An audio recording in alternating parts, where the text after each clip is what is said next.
In case you missed it, last week, myself, Automatic Comics, and Swagglehaus all spent 12 hours live streaming covering the Comic Connect event auction that had some amazing books in it, including the first wave of books to come out of the Bobby Blue collection. Well, if you didn't watch the replay, and I can't say that I blame you because it was over 4 hours on each of our channels, I went through and pulled out 3 of the most exciting sales that happened on the Wednesday session, which was the part of the live stream that was on the Como Comic Books channel for you. So now, don't feel like you need to wade through all 4 hours of that live stream unless you just really have a lot of time to kill. You serious? I've gone through and I've picked the 3 most exciting sales, and I get you our analysis of those as they were selling in real time over the course of the evening. It was pretty wild. It was really exciting to see some of these books, and I hope you enjoy it. Chamber of Chills is sitting I've got at it up over about here. 20 grand right now. I had it going for 30, and it's already above do that. it. Yeah, So it's gonna do it.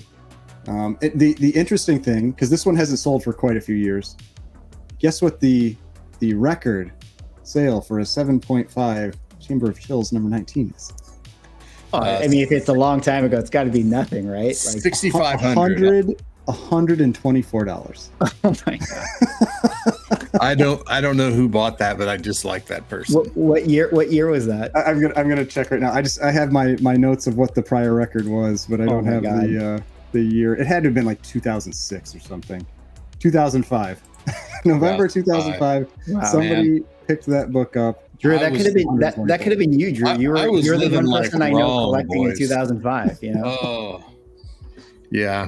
It's so wild. Like, those are the ones that when you see that those are the mind blowing sales where you can tell it's like nobody cared about that cover, even though it's a really cool pre-code horror cover. Like $124 for a 7.5. Like, yeah. I mean, for an equivalent, like think of like a big Silver Age key that would cost that. It would probably be like a 7.5 ASM 1, and there's no way a 7.5 ASM 1 in 2005 was going for $124. Nowhere near. I Right. mean, the sad thing is probably the closest thing I have is me and Mrs. Como started dating in like late 05, right? So we're at a drive through very, very early on in our relationship. So it probably would have been that same fall. She's flipping through my check register and goes, "What the hell did you spend $177 on eBay?"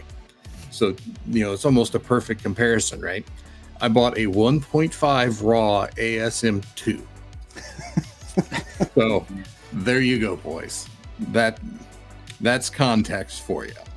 Yeah, no, it's weird because it's like, it just must be the tough part of like trying to remember 30 years ago or whatever, is that I feel like when I was walking into like the LCS when I was a kid, that things felt like they were thousands of dollars. And maybe it's just because it was so much more money anyway than I had, that it could have been any number and it didn't matter. It's like I swore they had an AF-15 once in there, and I remember it was like some low grade, and it was I thought it was like 15,000 or something, but it must have been like $1,000. Yeah, like based on what I see these books go for. Sold. Chamber of Chills went for 27. 27 with the 15, so yeah, it's above 30, right? Yeah, 30,000, like 31 and change. Now this Chilling one, Tales is still catching some bids, so it's going to be north of 10. That's becoming a pretty solid sale for that one. Now, Ryan, what would you be willing to share your thoughts about the Chamber 19 with everybody? Just like your feeling of like, well, so there's a lot out there, right? It was one of those books that I really, really wanted, and it's not like I would throw it away if I got it or something, but not gonna kick it out of bed for eating crackers. Yeah, but like it was when I saw, and if you don't follow her on Instagram, you should. But it's Anna Love on Instagram. She has an insane collection, and she has 18, at least in one picture. Maybe she has more now. She has 18 copies of that book. Oh my god, and that terrifies me because a lot of them are raw. Like they aren't even on census yet. Yeah, I think like 4 of them are graded, and so like when you see stuff like that, it makes you worry that. And granted, I don't think she's like planning on like flooding the market, but that's the type of thing that you could just see prices like ratchet down. Like if you bought that book and all of a sudden those came on the market for whatever reason, like that could really damage things for probably a few years. So yeah, that type of stuff, when I see like piles, like people stacking some of these books, those make me nervous. Because like we talked about this, like where, somebody having a stack of Hulk 181, that doesn't bother me at all, because there's tens of thousands of them graded. Yeah, you kind of know what the census is already. And so it's like those sell every single day, but a Chamber of Chills 19 does not sell every day. And I've seen that happen before. There was this I can never remember the name of the book, but there was this kind of obscure indie title book that that I remember the first time it popped up on Heritage. It was the first time a 9.8 had sold in like 10 years. And it sold for like $2,500. But apparently what had happened is, and you don't realize this, is that week after week after week, 9.8, 9.8, 9.8, 9.8 on Heritage. Wow. Somebody had like a short box of them. And then by the end, price of the book is about $400 for 9.8. And so you just got hammered if you bought that thing at that peak. Now, I think that's an extreme example, but that's what happens when too many hit the market and flood. But to your point, it's like the Chamber Chill census is like 120 or something like that.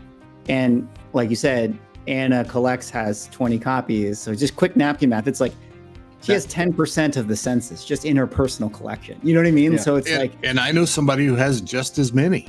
Right. So it is a little bit of a concern in theory.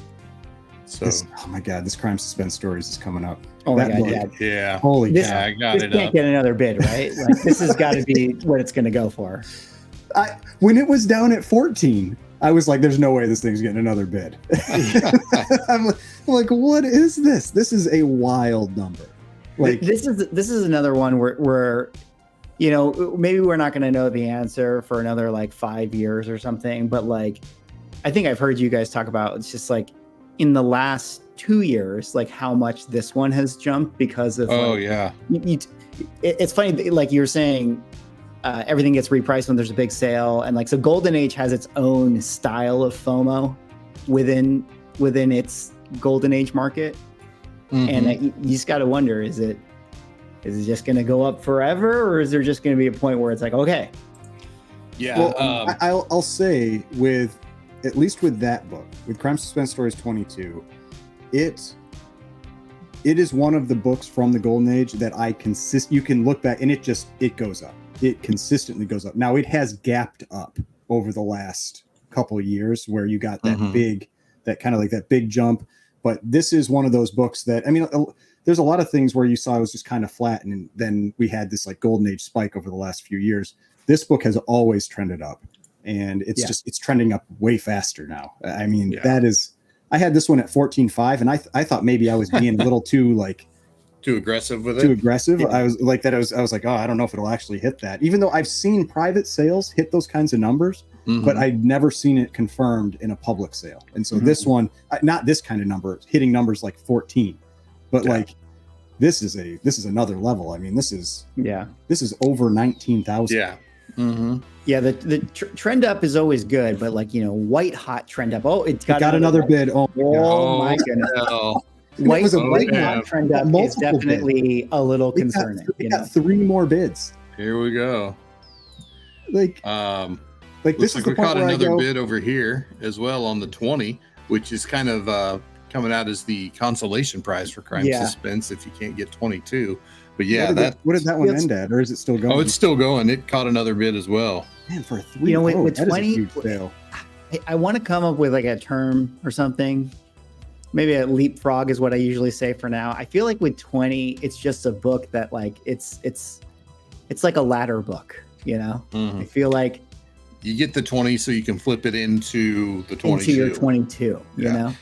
So just some quick iPhone math here. If it closes at 18.5, that's 21,275 on this Crime Suspense 22. So that's a beast right there. I was just messaging my buddy about this Chilling Tales 15. He's got to be happy about it. It's still getting bids. Yeah, I just pulled it back up. So it's going to be, what is that, probably over 11? I mean, yeah, so, at this price, I mean, it's just over 11. Yeah, just shy of 11,100. is there something? Oh, sorry, guys. I'm sorry. Go ahead. No, go ahead. Oh, sorry. I was just going to go back to the crime because I just pulled it up. Is there something maybe in the graders notes? I mean, because a 6.0 went 90 days ago for 10.8, right? It can't be though, because we know they got all these books pressed and cleaned. Oh yeah, that's right. That's right. And so it's like, so there likely is not much going on with this one. And like you look at the back of this book, It's I not feel like it was copy. generous. You know, Yeah. like I had similar tanning on mine, and I got hammered, and I got a 5. Yeah, I mean- and so, like, I mean, it's not beating a 6.5. Yeah. like it is I a mean, 6.5. it's on the higher end of the census, that's for sure. But you know, there's still 30 copies or so that are higher grade. It's impressive.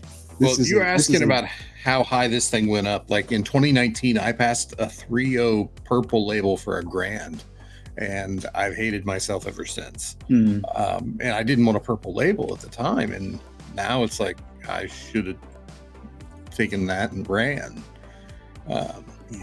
Because at this point, I'm starting to wonder if I'll ever have one. It's like this thing blows Crime Patrol 15 out of the water at this point.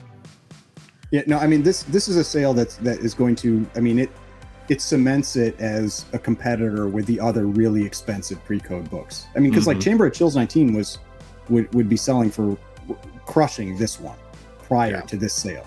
And oh my god, it just went again. Oh my god. 20 is 1 second. Okay, 20 is off the board, so that's still a pretty good sale for that. I mean, for a 3.0, right? That seems very strong to me. So I'll take a look. So that's almost $1,600. It's $1,591.60. Was that at 15% though? I didn't think that one was a. Oh, good call. Yeah, it doesn't say that. So yeah, so that is hammer. what it is. Yeah, that'll just be hammer. So even so. Well, I mean, actually, the last sale was $1,560. Okay. But that was I think the record. Okay. Yeah, and it was a pretty big jump. So I would say respectable sale. It was a very respectable. Like if I was, it seems if like I right had in line, priced right? that, I probably would have priced it at $1,400, and it sold right in line. Yeah. So here's one that you Oh my guys. god, it's at 21. Are you kidding me? Oh Jesus! It's like there's just got to be two people that are like, no, I'm buying this book. Yeah. Yeah. Like I am not going on without this. That's always sort of the I mean, it's probably a pretty lowish risk, but that's always the problem, right? Where it's like you have the two people who really want it, they slug it out, and then if you're really unlucky, say in the next whatever Heritage Platinum auction, it's like another one comes up, it's like all of a sudden it's like, oh, it'll happen. Like I can almost guarantee it off the market in that slugfest. You know? I mean, has anybody checked eBay? Are there any good deals on 6.5 selling for under $24,000 right now? After this, like, geez, like, yeah, there's a point when you just go, I mean, who cares? Like, you're gonna pay me that much for that book? Like, let it go. Yeah, that's nuts. $24,150 as it says. Yeah, that is wild. So we had a good sale here on this Cryptoterra. You guys know this is one of my favorite books, another Johnny Craig cover from the early days of the new trend. I feel like you probably don't see a 7.0 very often in that. No, and the colors on this thing are just fantastic. That green fades out a lot, and it just kind of all blurs together. It's a really nice presenting copy. So and I had that one going for $6. That one. Yeah, I had that one going for $6, and it looks like what? So it went for $57.50. So so right in line. Yeah, yeah. I like the ECs that are in that 1950 window. Yeah, cool. So good. But Chilling Tales still going. It's 10.5. I got to make sure we don't end up missing like some of these big ones because these other ones are hanging out. So yeah, we've already got some Daredevils that have sold. Oh, yeah, there's this one Daredevil 1 and a 1.5 signed by Stan that I just happened to notice. Oh, it's incomplete. But is it? That's definitely a book that. How's it incomplete with a 1.5? I don't know. It's definitely a book that. That would be a concerning one to still be buying right now. Yeah. Okay, it finished. All right, the 24,000. Jeez. $150. Yeah. Whew. Yeah, that is My a goodness. big one. I will be reconsidering owning that book following this sale. Oh man. But yeah, geez. Bobby Blue be bringing it, boys. Yeah, no, That's pretty that's a impressive. serious sale. And then the Chilling Tales went for sold over 12. Yep, Yep. that was a So- big sale. Pre-code whores, having a good night. Yeah. Now the next Bobby Blue book I'm interested in. It's actually there's only 2 left, I think. The dynamic, I'm It's assuming, the, is one it's the of them. dynamic. Yeah. Like, Yeah. Okay. Yep. We're up to That one- 17. I had that one going for 18.5, and it's already above that. Yeah, you're there.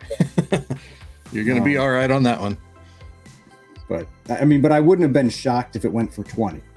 So I mean, it's not like this is a super surprising sale because it's. Mm-hmm. I think the last one I saw was a 3.0 slightly brittle CBCS on Heritage that went for like 9, and So it had a this lot one- of stuff going against it.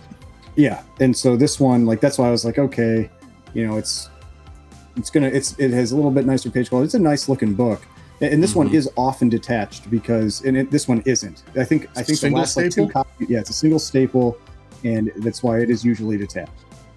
Yeah, you see it right there. You just look at the wear on that one staple. That thing was well read back in the day. But I mean, it's a nice looking copy. Like, there's no creases on that front cover. No, I mean, it's little rounding on the corners there, little rub. yeah, it has foxing on the back. Definitely has some tanning, that kind of stuff. But The eye overall, it appeal's is a really very strong. Yeah. presentable book. And this is one of those that I feel like this book should go for this type of price or more. I felt like I like this cover more than Punch 12, both done by the same guy, and Punch 12 definitely goes for more.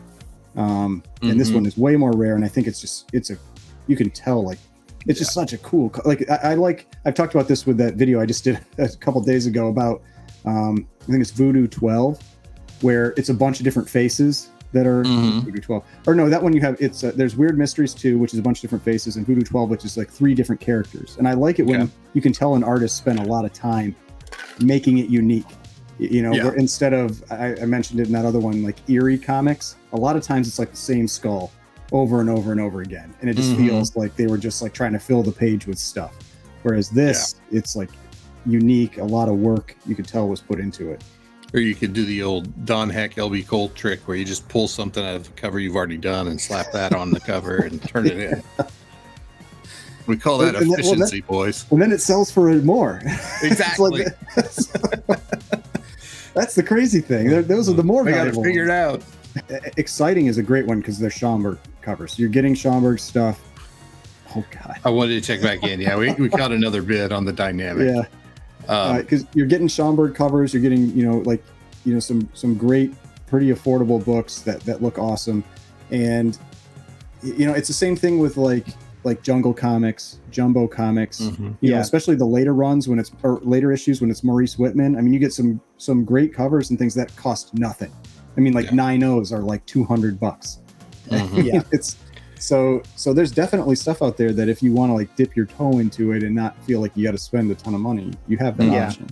And guys, that's I'd the like to sort of take thing- a second to appreciate an unsung hero here as we've been looking at all these Golden Age books tonight. But I mean, shout out to Curtis and the Baby Ruth Candy Bar sponsoring some of our favorite Golden Age comics for years at this point. So I don't know if you guys have noticed how many Baby Ruth ads there have been.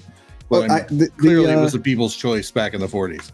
The Detective Comics like Joker cover I just sold a couple days ago has this awesome Baby Ruth ad on the back with this parrot. And it's like, it is a great back cover. Like that is one of my favorite Baby Ruth ones that they have.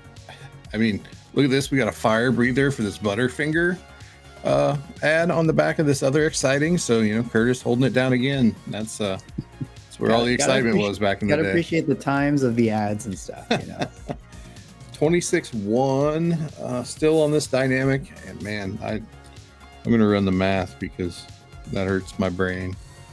Yeah, I mean, it's I'm about math all day. 30,000. It's like 30,015. Yep. Oh my God, boys. 27.5. Yeah. What are some of the previous numbers with this one, and like what's Well, they're almost non-existent. That's the whole thing. Like right, like how far up the grade? Because I know that this one is such a rare run or such a rare book. I'm gonna let Tom get a plug in for the Como Comic Book Show here. One of our dealers, he's actually a Overstreet advisor, came up from Oklahoma, and he just bought this big pulp collection. So, like Tom said, there were people pulling Schomburg pulp covers out. They're just right on par with a lot of his comic covers, airbrush comic covers for $10 and $20 a piece.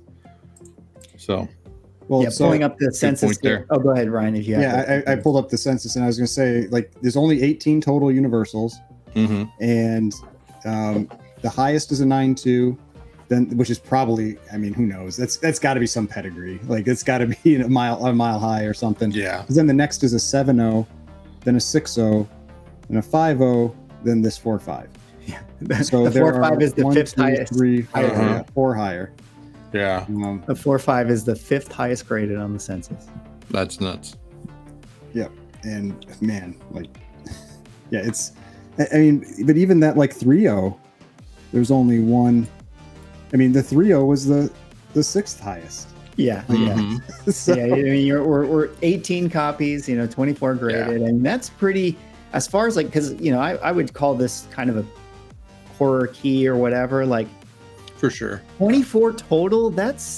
I don't know many books that maybe have less than that. That might be. I mean, 18. Yeah. Like, the total is higher. The total's like. I see it right here. Total, 24. Okay, 24 total, yeah. Okay. Yeah. Now, but like, Ryan, are most of the Chesslers fairly rare? Oh, we just got another bid. 28.5. I mean, 31,000. Holy crap. They came right back. I bet this is going to pop up on Instagram. I bet it's somebody that's in like the Instagram group, like people that we follow. I would not be shocked. Yeah, I mean, somebody got to flex hard on this, and you know what? Let them flex, because damn, they're earning it. I mean, because it's one of those books where you look at it. Oh, I mean, that's 35,650, boys. They do seem to sell about once a year. You know, like you get about one a year, which, I mean, for some Golden Age, that's not as rare as others. But the highest that's sold in the last 11 years is a 3.0. So there was a 5.0 basically 11 years ago. Yeah. And so, I mean, yeah, if you want one that looks this nice, you go, this is my chance, or I might not see it again for a decade. So we had a little 35,000 action. Yeah. We had a new development. one other little thing I'll just point out, oh my God, 35,000. I was just gonna say, there's that's an 40,250 with the buyer's premium. Yeah. Oh my God. Oh my goodness. 39,251. That's wild. Like, I never, this is going to be this is the blowout sale. 45,138. Yeah.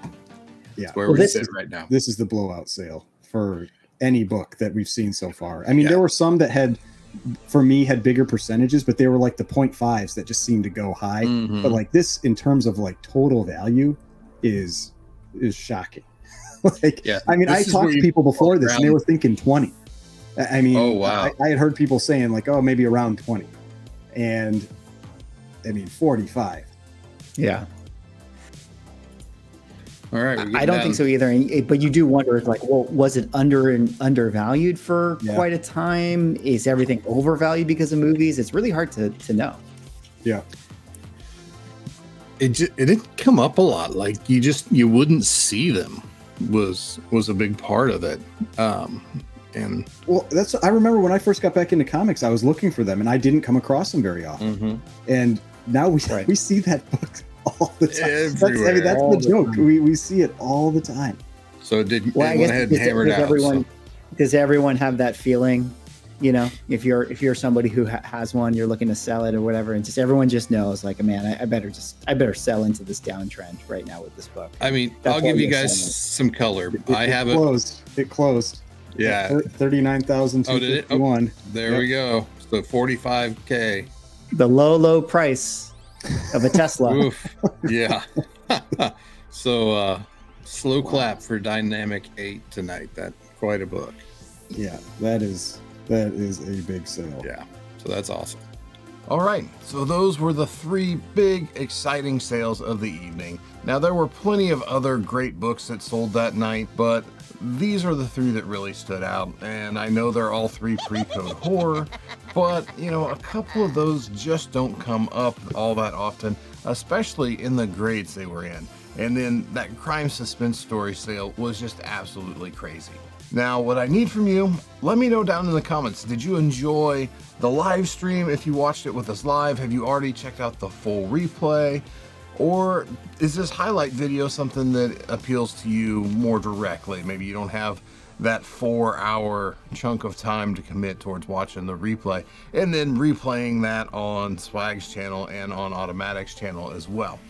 So let me know in the comments down below if these kind of highlights or recap videos for those longer streams are something that appeal to you. And let me know, do you enjoy this kind of auction coverage? It's something new we're kind of playing with, and we're just trying to gather some feedback. So thank you for watching. And as always, collect responsibly. I'll see you in the next video.